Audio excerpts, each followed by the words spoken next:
আসসালামু আলাইকুম, hello everyone. নতুন অ্যানাদার নিউ ভিডিওতে সবাইকে স্বাগতম। আজকে আলোচনা করব পেজ নাম্বার 6। এখানে আমাদের একটা টপিক দেওয়া আছে। অনেকে এটা অ্যাসাইনমেন্ট ছিল, যারা যারা করেছে তারা হয়তো জানে এটা একটা আসলে কি রকম একটা ঝামেলাদায়ক। আমার অনেক স্টুডেন্টের এটা একটা অ্যাসাইনমেন্ট ছিল, তো ওইটাই সরি এটা আমি সলিউশন করে দেওয়ার চেষ্টা করতেছি। আর আমি আমার স্টুডেন্টদেরকে সলিউশন করে দিয়েছি এবং ওরা ওদের মতো করে এটাকে সাজিয়ে নিয়েছে। তো এখানে আমরা আগে টপিকটা একটু পড়ি। টপিকটা পড়লে আশা করছি যে আমরা বুঝতে পারবো যে এখানে কি বলা হয়েছে। এখানে বলা হচ্ছে read the first stanza of the poem given below. এই কবিতাটার প্রথম স্ট্যাঞ্জা, এটাকে আমরা স্তবক বলি। স্ট্যাঞ্জা মানে হচ্ছে স্তবক। হ্যাঁ, প্রথম স্ট্যাঞ্জাটা আমাকে পড়তে বলছে।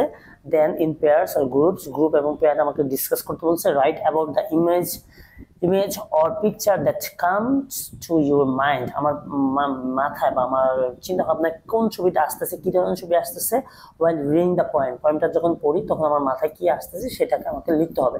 Next share it your class. প্রথমটুকু আমাকে করে দেওয়া হয়েছে, একটা সলিউশন দিয়েছে। For example, while reading the first stanza, যখন তুমি ফার্স্ট স্ট্যাঞ্জাটা পড়বা তখন তোমার মধ্যে কি আসে। তাহলে আমি কি করছি, আমি এটা আমার মধ্যে যেটা আসে সেটা আমি আসলে সাজিয়ে নিয়েছি। তোমাদের মাইন্ডে যা আসবে তোমরা তোমাদের মতো করে সাজিয়ে দিবা। As I read the poem, it picture a solitary মানে একাকিত্ব figure drifting like a cloud above scenery, hills and valleys। ঠিক আছে, মানে বয়ে যাওয়া প্রবাহমান যে মেঘ আছে সেটা হচ্ছে গিয়ে পাহাড় এবং উদ্যানের উপর দিয়ে, ভ্যালি আর কি, সুন্দর উদ্যানের উপর দিয়ে ভেসে যাচ্ছে। Suddenly a vast golden sea of daffodils appears। হঠাৎ করেই হচ্ছে গিয়ে গোল্ডেন সিস অফ ড্যাফোডিলের যে ইয়াটা আছে, মানে পত্রপল্লব যেটা আছে, পত্রপল্লবের যে বিষয়টা ওইটাকে আমাকে ডাকতেছে, আমার আকর্ষিত করছে। The bright petals dancing joyfully in the breeze. ঠিক আছে, ব্রাইট পেটালস মানে খুব আনন্দ সহকারে পেটালস গুলো কি করতেছে, মানে নাচানাচা করতেছে, বাতাসের সাথে সাথে দুলতেছে। Those flowers stretch beside a tranquil lakes. These flowers stretch beside tranquil lake বলতে হচ্ছে গিয়ে প্রশান্ত, মানে লেক বলতে আমরা বলি হচ্ছে হ্রদ। হ্যাঁ, প্রশান্ত হ্রদের পাশে স্ট্রিচ করতেছে। স্ট্রিচ আমরা ইয়াতে পড়ছি। তো ফ্রন্ট উইথ গ্রেসফুল ট্রিজ। ঠিক আছে, ফ্রন্ট মানে হচ্ছে সাজানো, গ্রেসফুল হচ্ছে অনেক ছায়াপূর্ণ বা মায়াপূর্ণ যেটাকে আমরা বলি trees. The daffodil seems live. Daffodil গুলা পত্রগুলো মনে হচ্ছে খুবই জীবিত আর কি। Flattering with the winds gentle touch. Flattering মানে উড়ে যাওয়া, মানে উড়তে থাকা, তো মানে ঘুরে যেরকম উড়ে আর কি। ঠিক আছে, fluttering. So wind gently touch, খুব সুন্দরভাবে টাচের মাধ্যমে এগুলো উঠতেছে। The scenes is bath in Sunlight.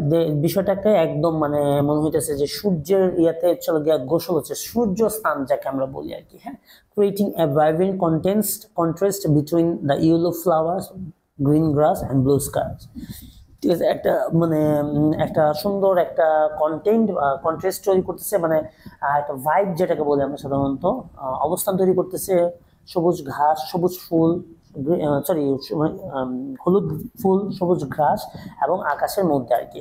ঠিক আছে, ইট ইজ পিসফুল, এটা খুবই শান্তিদায়ক।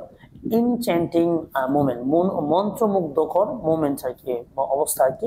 Field with natural beauty and quiet joy. ঠিক আছে, যেটা কিনা মানে পরিপূর্ণ আর কি প্রাকৃতিক সৌন্দর্য এবং হচ্ছে একদম আনন্দ খুশিতে একদম পরিপূর্ণ আর কি।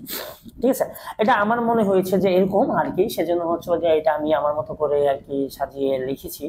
তোমাদের বা যাদের মনে যা আসে সেটাই তোমরা লিখতে পারো। তোমরা লিখে আমাদেরকে কমেন্টসে বা আমাদেরকে নক করতে পারো।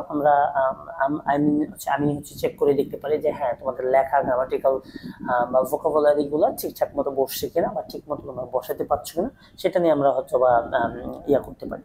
তাহলে দেখা যাক, তোমরা তোমাদের মতো করে লিখে আমাকে পাঠাও। অবশ্যই পরবর্তী ভিডিওর জন্য আমাদের কি করতে হবে, চ্যানেলটা সাবস্ক্রাইব করতে হবে এবং পাশে থাকা বেল আইকন বাটনে ক্লিক করতে হবে, যাতে করে তোমরা প্রত্যেকটা মানে কি বলে এটাকে পেজ ওয়াইজ তোমরা হচ্ছে গিয়ে তোমরা এই ভিডিওগুলো পেয়ে যাও। এটা কিন্তু পেজ 16 আমরা ভিডিও করেছি। আমরা পেজ 16 আরো কিছু ভিডিও আছে, সেগুলো আমরা আলোচনা করবো পরবর্তী ক্লাসে। আজকের মতো এই পর্যন্ত, সবাই ভালো থাকবে।